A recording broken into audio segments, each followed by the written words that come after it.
Masterminds have been around for a long time, right? But unless you had a bunch of extra income to throw at it, you couldn't be a part of it. Well, we wanted to solve that problem. And so we're bringing masterminds to you for free. Welcome to Mastermind for the Masses. All right, welcome to Mastermind for the Masses. So, like we like to kick it off, right? What's up this week? What do you got going on this week, Shan? Anything exciting and fun, or awful and challenging? Nothing too wild. This is the time of the year that, for once, I'm like I mentioned earlier in a few episodes back that I'm proud to have knocked out all my taxes early, and like now I'm gonna be actually submitting everything like this week, which is wild because it usually doesn't happen until like April if I'm lucky. Wow. So I'm looking forward to that. Yeah, getting that done, and the stress of that is gonna be out and over with by the end of the week. Yeah, I mean, I Yeah, stress out about my taxes, and all I do is freaking send an email to someone with the stuff and be like, "Hey, do this for me. Here's the payment." Yeah. I mean, I do that too, but I have to record everything, and that's the difficult Yeah. Was there like something special that happened this year to help with the efficiency, or you just I got tired more of waiting motivated? I just got tired of waiting until March to get my tax return or like figure out even like where I stand with all personal and business taxes. So it's just something that really everyone should have hopefully locked down by December because it just makes your life way less stressful. Yeah, did we even I get never our have it. W-2s from work? Yeah, I was going to say I never have it by December, but I do try to knock it out as quickly as I can. So I'm usually a mid-February type of guy by the time all the W-2s and things like that roll in. Yeah. I guess pre-W-2, like if you have expenses, like if you can get that wrapped up by December, you're especially like business taxes, your year should start off with a clean slate and you're not so stressed because generally it drags all the way until like April and the stress comes with it. Mm-hmm. Gotcha. Well, excited that you got that knocked out of the way. Colby, what's up with you this week? Well, it's not taxes. That's gonna have to wait for a little bit. But no, this week not too much crazy in the personal life and the work life. We're just onboarding a new hire from work, so that's been pretty exciting. Tomorrow I'll get to spend more time with them than I was able to today. But yeah, that's pretty much it. So is that an additional new hire from the one you were talking about last week? No, yes, actually it is an additional one. Getting my people mixed up, but yeah, no, it is an additional one. We've had one of them was kind of a new hire. It's just they changed roles, and then the other one, like they changed roles from a part of our team that I didn't interact with as much to one that I was directly interacting with on a day-to-day basis quite frequently, and so that's what involved the training that we were doing, and then this one is a brand new hire that's joining our team. And the same one was a promotion, right? Yeah, one was a promotion, exactly. Gotcha. Yep. Very but yeah, cool. no, it's fun. It's I always it's interesting seeing people like drink from a fire hose. So it's always good. That's what I was about to ask you too, because I remember you saying that. Like, are you going in full fire hose again?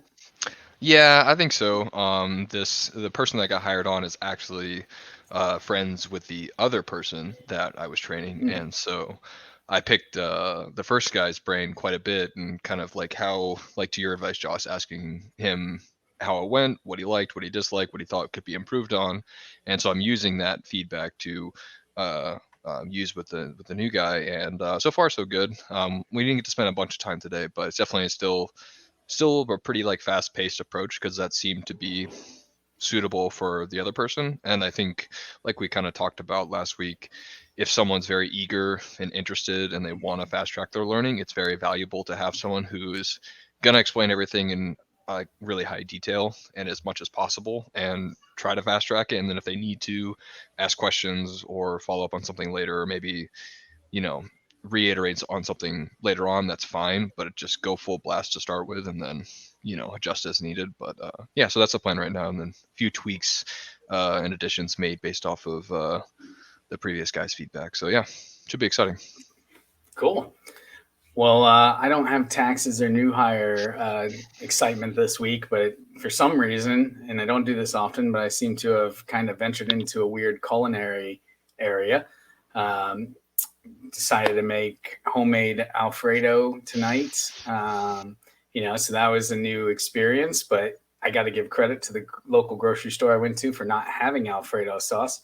So I just, in the moment, decided, well, it can't be that hard to make. Googled a quick recipe and grabbed the other ingredients to whip Here it we up. go. Josh is going to write a recipe book by 2025.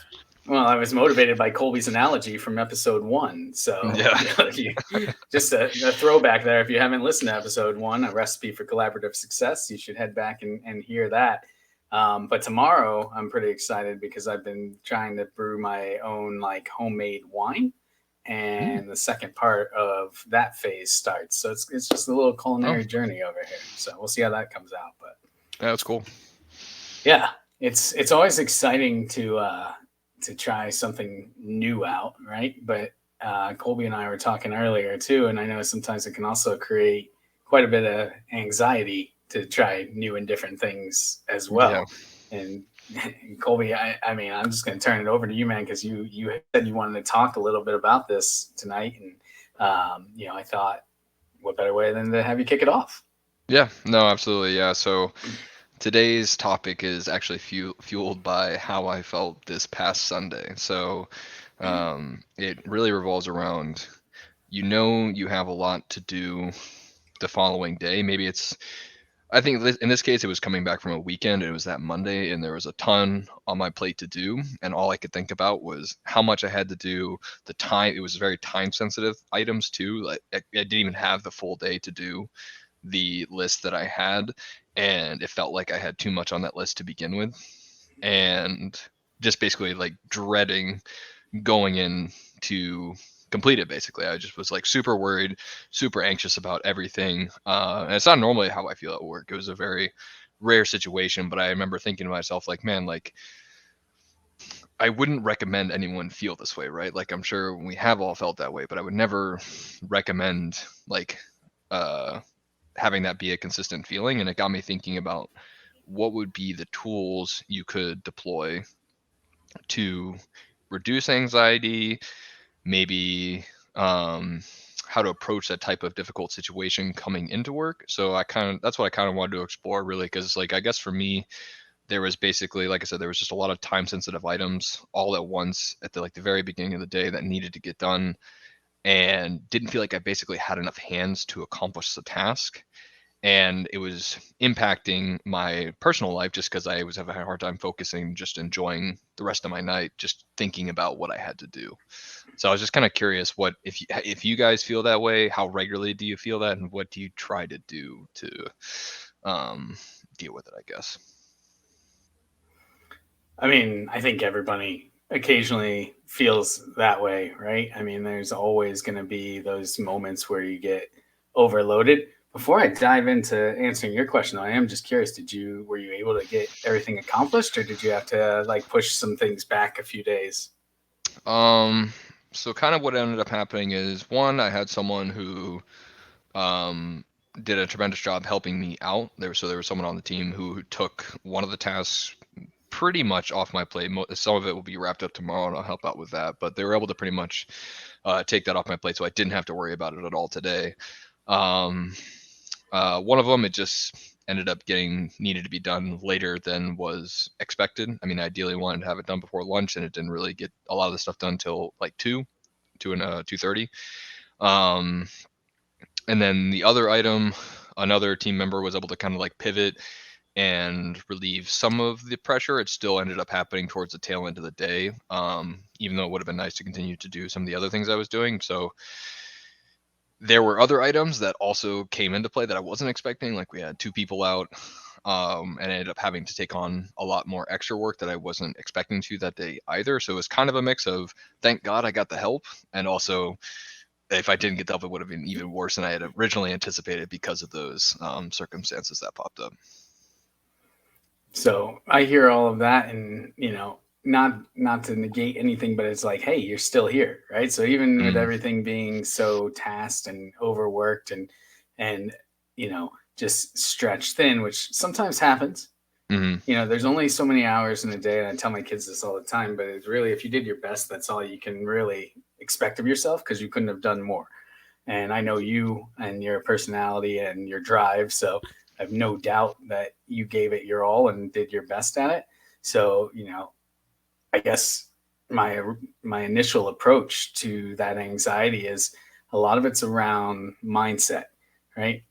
And it's difficult when you get into that, I guess, challenging mindset to let that go sometimes. But I actually heard Will Smith uh, do an interview once, and he was talking about how he had gone skydiving, and they were all pumped up to go. And then as they're going, right, they're just getting nervous, scared. They're like, oh my goodness. And they're freaking out, almost not going to do it at all. And then, you know, for whatever reason, he was able to push through. He took that single step out of the plane, and it was exhilarating. It was awesome. And, that entire experience, there was no fear or anxiety of the actual event. It was the fear and anxiety that Goes up he to it. allowed to kind of creep in, into before that event. Mm. That's my experience my entire life. I deal with anxiety on a weekly basis, and I a lot of people can tell and a lot of people can't. I generally put myself in a position to where I tackle fear, or I tackle like those situations where anxiety takes control. But it's something that I constantly think about. That something I really don't get necessarily better at managing. I cope with Mm. it better, but it's exactly how you described it. Like it's always the overthinking, like pre-event, like pre whatever the anxiety is building up towards, and then whenever in the moment, and this is the best way to put it, because I'm sure you two have been in this situation. Like you're going to speak in front of someone, and like the anxiety beforehand like has you so scrambled that you don't know how you're going to get through. But once you start, and not only once you start, but once you finish, you feel like you can literally do this speech like 3x again, and have full confidence and full like focus Mm. after you get through like almost your initial run, or at least like the anxious feelings that were built up to the actual event that's going on. I almost wish like I could capitalize off that good feeling after, when it comes to either like speaking or like, I remember like my first class in jujitsu, I was extremely anxious beforehand because I was unfamiliar. It was an environment I haven't been in before. But post is always a great feeling, and I wish I could somehow like replicate that before going into a highly like anxious event. Mm. I'm interested to get your guys' perspective because it's something I deal with all the time. Yeah. Luckily, I don't let it like hinder me, but it's something that is really, really consistent in my life. Yeah, like I'm thinking about the situation again as a whole. I think part of it for me, like I think the what created the anxiety was just I basically knew that it couldn't be perfect to some degree. Like I knew like there was going to like I knew I couldn't accomplish the task the way I wanted to. The way that if everything could go perfectly according to whatever plan or idea that I had in mind, I couldn't execute that way.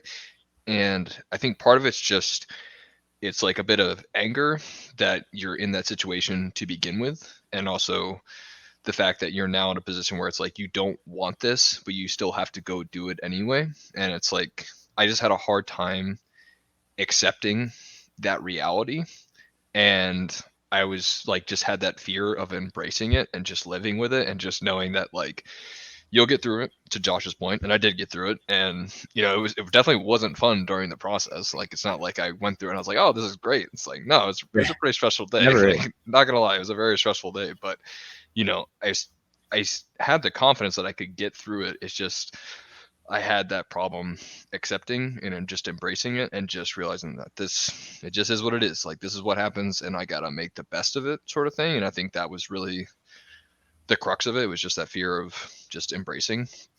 Um, yeah, no, I mean, I think that's what it boiled down to, at least for me, from that point. And I think that's still what I'm struggling with, is because like I I'm the type of person that like if a situation happens that I thought was poorly executed, either the fact that you're in the situation to begin with is usually what I look at, and it's like how do we prevent that from occurring again? Like what were the what were the things, because obviously like that just didn't happen randomly. That happened because of actions that were taken previously. And I always like I make a concerted effort to be more concerned with those than the, I guess, expression of those actions that happens later. And I think that that's still like what I get like hung up on almost, is just figuring out like that side of things. And yeah, I don't know. It's yeah, I'm just kind of rambling now. I'm still like trying to wrap my head around it, but I think that was kind of just it, is that like I just want to figure out a way to prevent it from happening. And so it's kind of where my brain's at. Gotcha. Yeah, I think there's a lot of value to, looking and reflecting on what happened and how can you improve it, like you're talking about, Colby. But there's always going to be those situations where even with all the perfect planning in the world, you still find yourself in that boat. And kind of circling back to what Shan said about capitalizing on that, that feeling or that momentum after the fact, after you've been successful. What I have found to be very helpful when it comes to dealing with anxiety and trying to overcome certain aspects is really capturing what narrative I'm telling myself, because we have a tendency to kind of reinforce our thought pattern. And so when you start to go down that anxiety route, you don't start, it's very rare that you go from 0 to 100 on anxiousness. You kind of start to think about, oh, I've got a lot to do on Monday. And then you kind of rework that over and over again in your head. And you culminate this narrative or this story that really compounds. And I think the same can be true, to what Shan was saying. After you've succeeded, right, you can kind of tell yourself, I'm really good at that. And it compounds and makes you feel good about the experience. So what I try to do is capture what narrative I'm telling myself when I start to go down one of those quote unquote spirals, and rewrite the story. Right. So instead of me saying, oh my gosh, I've got so much work to do, there's no way I'm going to be able to get it all done. As silly as it might sound, there is some kind of mental trick that when you say, man, I have such an opportunity to stretch my skills tomorrow, I'm going to make a difference outside of what I normally would, and just kind of framing it, because then you're changing that anxiety to excitement, or at least you're nullifying the anxiety to some degree, right? Rather than continuing to tell yourself tomorrow's going to suck, tomorrow's going to suck, tomorrow's going to suck. Yeah. If you can get on a neutral field. And that's where I end up putting myself through, because anxiety for me is a result of overthinking, and overthinking is a result of over researching, or like focusing on, like you said, one topic far too long and thinking of every scenario that could come out of it. Whereas if I could turn that off and probably have that mentality of turning it into just like an exciting opportunity, you start to think about like the accomplishments of getting through it, or like what's going to happen after the fact. Because when anxiety takes over, you don't think about like after at all. In fact, that's usually why after a speech or a job interview or any kind of like high anxious event, at the end you're like, wow, like I didn't think about this moment. When I'm done, I feel good. Like, what do I do now? You just kind of like stand there. I don't know if you guys have been in that scenario before, and that's when everything feels good, because you're almost like being freed of that anxiety that was kind of like trapping you into thinking like what's going to happen before and how you can mess up and like what to avoid. So I think it is a mentality that you have to really kind of coach yourself through, and avoid that overthinking. Because for me, anxiety, like it's a cause and effect thing for me. Like I don't get anxious unless I'm overthinking, and I don't overthink unless I'm over researching and over analyzing what could happen. Like it just doesn't happen. Like I just don't get anxious unless I really start to dig in too much of the what could be, especially when it's out of my control. Do you think it's like fear of failure at all? What's that? Do you think it has any, like, does it tie in for you at least with fear of failing at all? Like in those circumstances, like either like verbally like flubbing during a speech, or looking weird at all during the speech, like those sorts of things, like making any sort of like mistake or flub? I think for a lot of people it's a fear of failing, and that's what like hinders them from from even doing whatever that like high anxious event is. For me, it's not a fear of failing; it's a fear of not nailing it. And when I run through so many scenarios in my mind, like I'm running through like getting it exactly the way I'm picturing it, or I'm like practicing it in my mind, and I know that my anxiety is gonna, it's gonna wipe some focus whenever I'm actually in the job interview or I'm speaking in front of someone. So like I'm never worried about failing. In fact, most of the time, like that's kind of what gets me to that point, is knowing that I'm going to achieve something just by doing it. I often put myself in high anxiety situations when it comes to like speaking in front of groups, or even like going after like job interviews, or putting myself in a scenario where I have to be uh, my social battery has to be kind of completely full, and it's not. So I'm often putting myself in like high anxiety situations, like I said, on like a weekly basis, and I think that's one thing that wraps my mind around it, is not the fear of failure, but the fear of things not going exactly the way I picture them in my mind. It's like things being messy and out of control, really. Then Exactly. See, I look at it slightly different, right? In the fact that I go, what's the worst case scenario? So Colby, let's say you were unable to complete all of those tasks or even any of those tasks, right? Like, what is the worst case scenario of what would have happened? Would you have done the task the next day?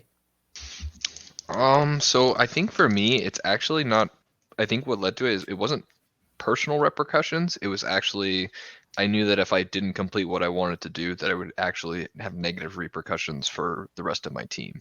And I hate that. I don't mind creating work that solely has repercussions for myself. It's when I screw over other people, it really drives up my anxiety bar, because it's just yeah, it just really messes with me. So that was kind Yeah, of that like what personal led to responsibility. Got it. it. No, that makes a lot of sense. But we've kind of talked heavily on the I guess challenging side of anxiety, but we've also talked about maybe I don't know. It kind of sounded like maybe there's times, especially with some of Shan's descriptions, where maybe anxiety can be a good thing. He's purposely putting himself in some of those situations. Do you guys see that, or is Yeah. anxiety purely Oh yeah. negative, or can it I have think positive connotation? I think what the high anxiety events that really like get my heart pumping, those are also like there's a catch 22, because it's usually getting in front of people and speaking. At the end of it, like I feel a new layer of like good, right? Like I feel better than I woke up in the morning. Like I have this energy that generally outlasts like the actual anxiety event. So I might feel good for the next 2, 3 days, whereas like I worked myself up for the first day or two before it actually happened. So to me, like that feeling is almost addicting, and I think that's why I put myself in those situations. You would think I'd get better at managing anxiety, but I always find it interesting how I don't, even though I'll practice public speaking. I've been through plenty of job interviews. I've met tons of people, but all three of those things still give me high anxiety. Uh, but they don't deter me, and I really think like that post achieving feeling is what is kind of addicting, and what makes it worthwhile putting it through. I know that's not really like an answer to managing anxiety, and I think that's where I can work at things. I think your scenario is probably best for that, because it makes sense, right? Like why am I anxious? I'm anxious because I'm overthinking.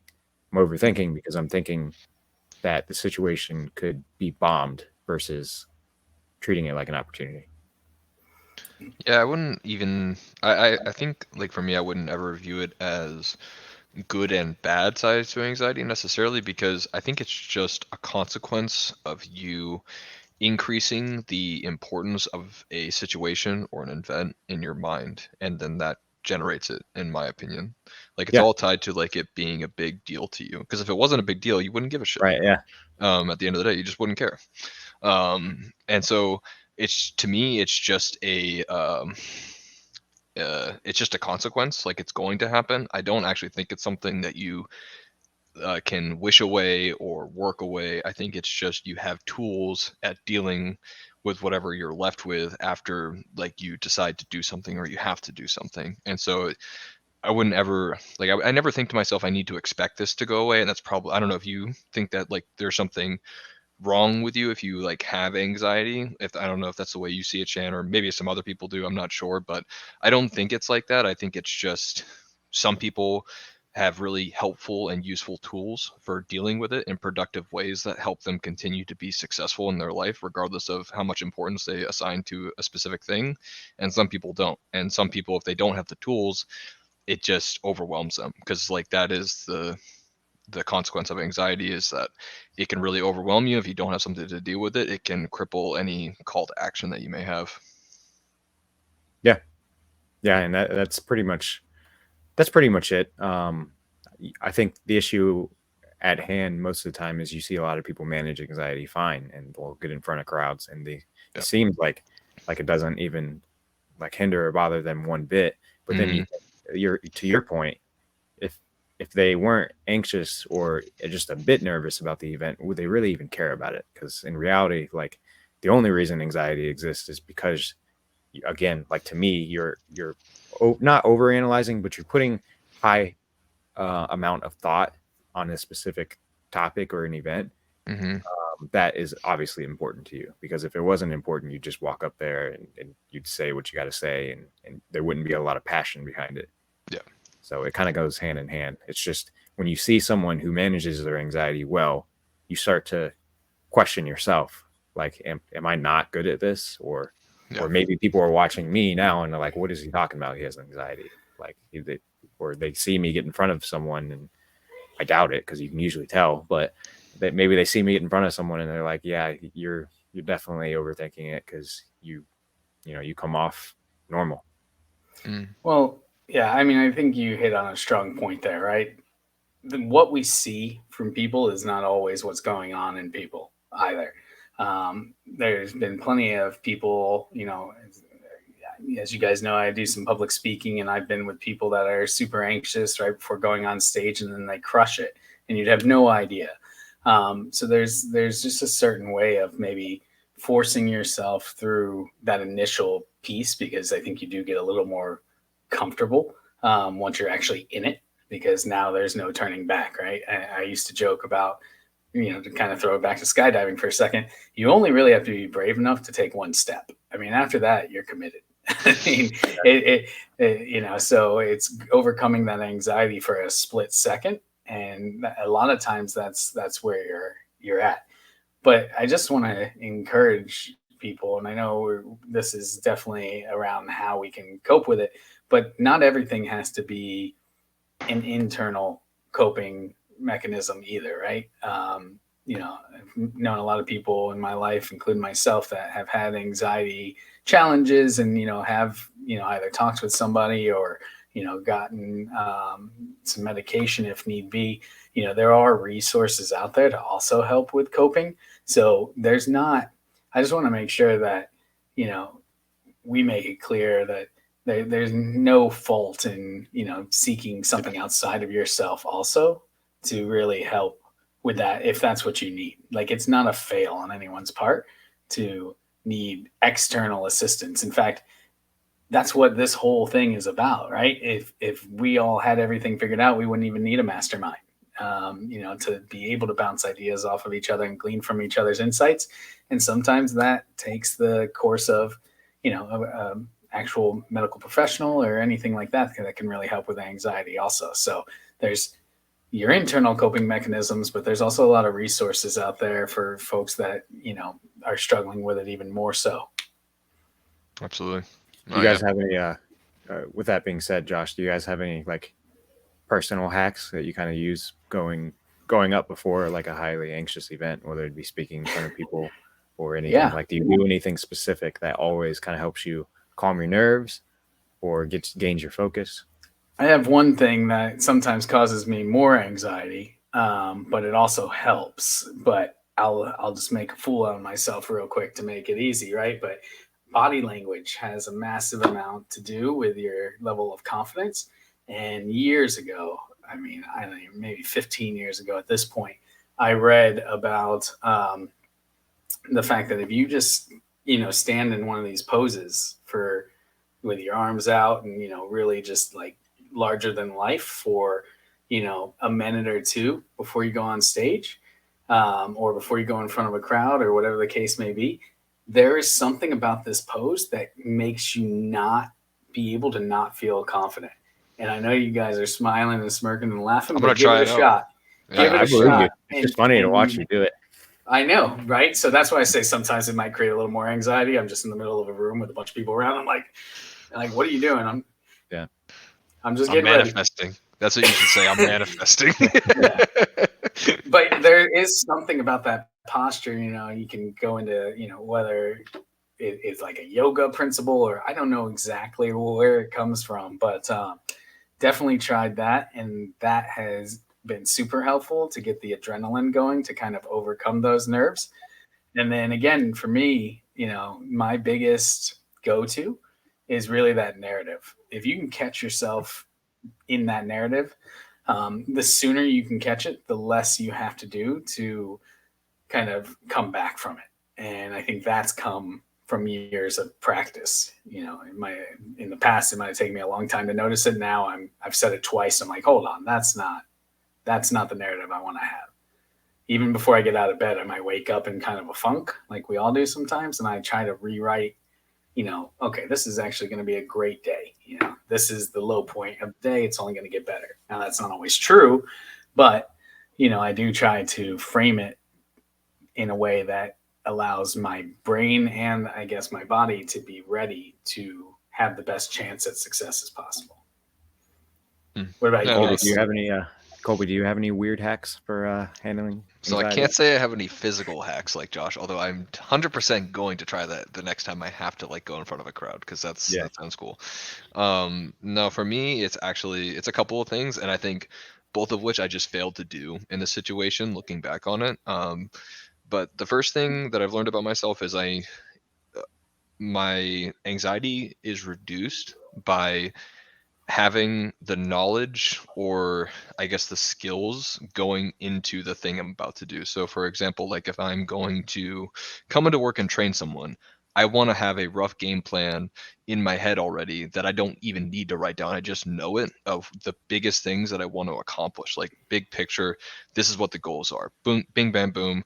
If I really needed to list them out there real quick, I could. So it's almost like being prepared. Like I do need to be prepared for the thing I'm doing. Otherwise, if you're not prepared, like it's kind of like you're almost guaranteed to kind of flub it to some degree if you're not like already knowledgeable or skilled at the thing that you're kind of doing. So at least for me personally, being prepared is something that's really critical for me, because I can then move on to the next step with confidence and knowing that I've already done that work. And the next step is just winging it, in the sense that when I come in there, whatever happens, and I'm just going to adapt and go like just wing it as needed, knowing that I have these principles in mind guiding my, instant decisions that I may need to change something. Like I'm still, guided by those rules I came into, like those preparations.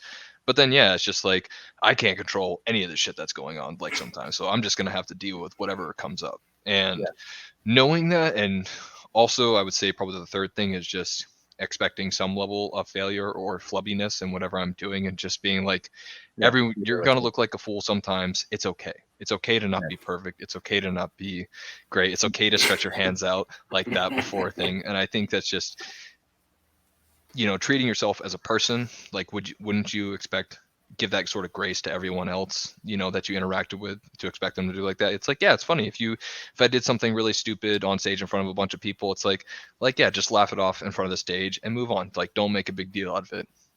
Stupid shit happens, right? And I think like those three things have really helped me personally, but it never goes away. Like I'm still like, I got butterflies, I got jitters. Like when Josh invited me to go and speak, like the one time or the couple times they did, like I'm just like, yeah, sure, Josh, that sounds great. I'm really excited. And meanwhile, I'm just like, holy crap, like I'm not a fan of talking in front of people. Like I'm gonna do so bad. Like that's the things in my head, right? But like I at least had some preparations, and I just kind of wung it while I was there, and I got through, and it was fine. At least gets it to a manageable state that I can accept. But yeah, it never goes away. Yeah, no, and I think obviously the more confident you can walk into a situation, the better things will be. It's just finding what's going to build that confidence. Mhm. For me, I generally like to exercise or work out before any kind of event. And I usually like, it's one of the rare times I like push to failure whenever I work out, because it just, I don't know, one, it kills the adrenaline that's built up, and two, it just leaves me with like more of a higher confident, like natural confident feeling before I tackle something like that. But I know there's situations where you can't be in, and that was going to be my next question too.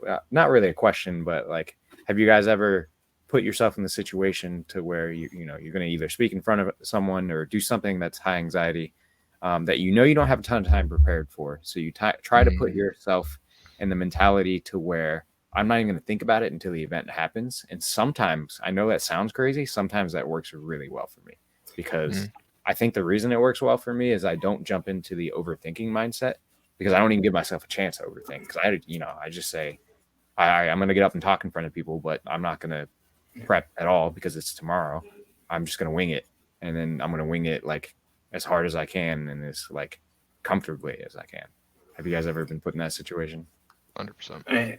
Yeah, it's funny you say that, right? Because as you guys were talking about like all of the, overthinking and preparation, I'm just like so thankful for the fact that people like you guys exist, because I'm probably on the opposite spectrum where, I think through what I do, but I make a quick decision and I run with that decision, right? Like I I can't remember a time where analysis paralysis was really my problem, but I can remember many times where the opposite was true, right? Where maybe I should have slowed down, taken a little more time. And that's one of the things I've tried to do over the years, is surround myself with people that have complementary skills. And that helps me also manage my anxiety, because I find myself in a lot less, I guess, anxious situations, because I am one of those guys that I think of it, yesterday, and by today I'm halfway through something, because it's just my nature.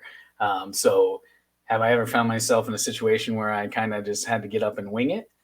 Yes. But I also would say that I completely agree with Colby that the more prepared you are, the less anxiety that you will feel. Right. Right. Obviously, in a presentation, if you really want to be effective, you don't want it to seem super scripted and rehearsed. But being prepared does really set you up to have success. Yeah. I would say the one thing I think that's kind of like a missing component almost is that it's a little bit different when you're going into something you've never done before, like skydiving, for instance, right? Because you're going to be terrified more than likely. And I think there is like a certain, like, especially if you're publicly speaking for the first time, you're going to be so insanely terrified on stage more than likely. And I think the biggest problem and what's leading to that is you don't even know what to expect. Even if someone tells you what to expect, you can't expect it. It's like, at least in my personal opinion, I have a hard time doing that. I'm the type of person where I have to experience something for the first time, and then I can almost reflect on it, reflect on how I felt, reflect on how it went, and going into it, I can, even just having a general feeling of what it's going to be like, I guess it kind of leads into my whole preparation thing, where it's like I can be more prepared to go in. I've got a question for you based on that, right? Because He's raising his hand. I did, because I really didn't want to miss that one. It popped into my head, right? So, you talk about the fear of the unknown, and I completely agree with you. I think that is what gets us anxious. But then I also think to, like, Christmas morning or your birthday or whatever, like, you're not afraid of the present you're about to get. And that's an unknown as well. You're excited. So that just takes me back to like that whole mindset analogy. Am I afraid of what I don't know about, or am I excited to see what I don't know about? Right. But let me counter you with this, Josh. On your birthday, are you expecting any spiders to be in your gift? Say you're an arachnophobe. Do you expect any spiders to be in your gift? My family's they think they're funny. So no. I guess you're right. You're right. You're expecting, you at least expect a probably baseline. A positive experience. Fair. That's there's true. Like a baseline of, hey, I'm getting presents. Like, not like hey, this could go either way. That's an extreme too, though. Yeah. But I've definitely received a present that I wasn't super ecstatic about, right? And you open it Oh and yeah. you're like, oh well, that's not exactly what I hoped it would be. And I think we always land somewhere in the middle, right? Mhm. If you go up on that stage, you may not fall in love with it, but you also probably aren't going to hate every moment of it. Yeah. Right? There's More than likely, probably a you'll be middle happy. ground. Yeah, Yeah, more than likely, you'll be happy you got up there, Yeah. yeah. unless and you're and forced. th- yeah, and we're just talking about speaking. Obviously, this Yeah. applies to anything, right? A new job, Mhm. a new skill that you're trying to take on, a new course. I don't know. Maybe you feel like you're going to start a podcast in 2024, Yeah, whatever it might be. you know, yeah, This was it, very anxiety inducing. I'm not gonna lie. yeah. I yeah. mean, Well, it and was this the is one of the unknown. ones. Yep. This is one of the ones you just had to wing it, right? Like you had Mhm. to go in comfortable and confident enough to know that there's not really anything you can do to prepare. But if you just kind of go with your gut and just tackle it and don't let it like hinder you from even doing it, I mean, it puts you in the position to where, again, like once you get to the end of it, every time we get to the end of one of these podcast episodes, I'm like, that was a quick 45 minutes. Yeah, Yeah. And on top of that, like that was a great 45 minutes. Mhm. The way I'm learning off of bouncing different experiences off of you two, definitely like shifts the way I kind of have a mindset towards something, especially anxiety, right? Like I'm going to try that. I'm going to try the treating things as almost like an opportunity instead of a potential outcome. Yeah. Uh, Mhm. I think that would help my anxiety for sure. And you know, there's something someone's doing right, Yeah. because when you see people succeed at managing their anxiety, then you know that it's possible for anyone. It just might be more challenging for some, like Yeah. myself. Well, and for us, I know we all can relate to gamification, right? And making a game out of stuff that you do. And I mean, that's what we're talking about, right? Is looking at these opportunities or these challenges, depending on your mindset, and have some fun with it. We would not be continuing on with this pod if we weren't enjoying it, right? And hopefully our fans are too. But it's fun to get together and talk through these things and get those different perspectives. And I'm loving it, right? I think if you talk about speaking or a job or something like that, and you get into it and you don't love it, you know, try to find the thing you will love. You Yep. should be having fun with what you're doing. So if you try a speaking thing, you're super anxious, you get on stage and you hate it, well, guess what? Don't speak. Don't put yourself in that situation. But if you get up there and you kind of like it or you love it, then keep pushing yourself and keep putting yourself out there. And you'll find repetition too, I think, will help eliminate some of that anxiety. You get more comfortable, that fear of the unknown goes away, and now your confidence shines through. So Yeah. It definitely builds into our last episode. It was last week, right? Where we were talking about confidence and building confidence and what goes into that and all yeah, that sort of thing. I definitely think the two are very hand in hand, because there is definitely there's a very positive feedback loop that happens as you continue to conquer your Yeah, kind of negative voice and anxiety. that determination mindset bringing Yep. you yeah, kind of to an ultimate outcome. And I Hmm. think, yeah, it goes hand in hand with this, like you said. Yeah. definitely. Well, how did we do, Colby? Did we address how to conquer anxiety as you start your work week? Yeah, I think we did. I think it's a lot of little things that just kind of led up to it, and yeah, no, I think so. I think the biggest thing that I really just messed up on this time around was just acceptance of what is, and just I think viewing it as an opportunity. I think that's good, but I think too it's just kind of realizing that I had pretty high expectations and was trying to meet them at all costs, and just kind of not following my own thing of like it's okay to not be perfect. It's okay. Like things will be fine if it doesn't all get done. The world actually doesn't end if I mess up something, surprisingly. Like, well, big shock. So I think that was just a big part of it. So yeah, no, I think we did. Yeah, I'll drop some knowledge on you from a Mr. Bo Sheep from a little show I used to watch when I was a child called Garfield and Friends. And he said, there's no point in worrying about the things that you can change, and there's no point in worrying about the things you can't. And that has stuck with me since I was about 8 years old, I think, is when I came across that. But, worry and anxiety, they don't really contribute or add. It doesn't allow you to control the situation anymore. So, and if you can control it, then why worry about it either? Right. So it's just kind of a freeing little quote from, again, a cartoon character, but it stuck with me. Somebody had to write it. So kudos to them. That's a good All one. right. Well, why don't we circle up with our final thoughts here? Shan, I'm going to kick it over to you. What do you got for us this week on final thoughts? Yeah, no, I'm blessed to know what causes my anxiety, and it's 99% of the time it's overthinking and overanalyzing. So what resonated with me during today's episode is just trying to treat that big event as an opportunity, because if I can somehow not necessarily trick my mind, but transform the way I'm thinking into it being an opportunity for excitement versus like an opportunity for a mess, my entire mindset would change, and it would probably eliminate a lot of that anxious feelings. Because what Colby said also resonated with me. I don't think there's really good anxiety. I mean, I know there can be good things that come from tackling anxiety, but I don't think there's good anxiety. So the better you can become at managing it, the better your outcome is going to be ultimately. Great point. Colby, how about you? Final thoughts? I think the only thing I would really stress to people is that I think, at least from my opinion, is that we all kind of had different ways of managing anxiety and different things that were really important to us when it came to managing it. And I think it's really important that all of you find what that is for you, and utilize what's best for you. Like you could be like Josh and kind of like jump right into things. Like you don't need to prepare. You could be like me and need to have some level of preparation before going in. There's a lot of different methods, and there isn't a exact one-to-one correct way of doing it. So just find what works for you, experiment with things, like just kind of like how we're all talking about experimenting with different things based off what we said. Try it out, because you may be surprised that maybe sticking your arms out like this is really, really helpful, which I will definitely try that. So yeah, those are my I can't thoughts.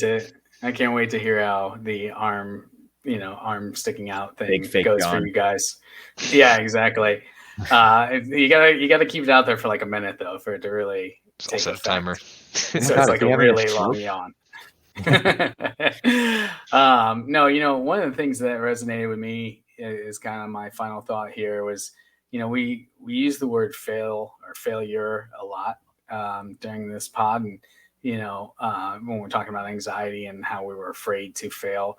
Well, I just want to encourage everyone that it's really, to throw out the acronym of FAIL, right? First attempt in learning.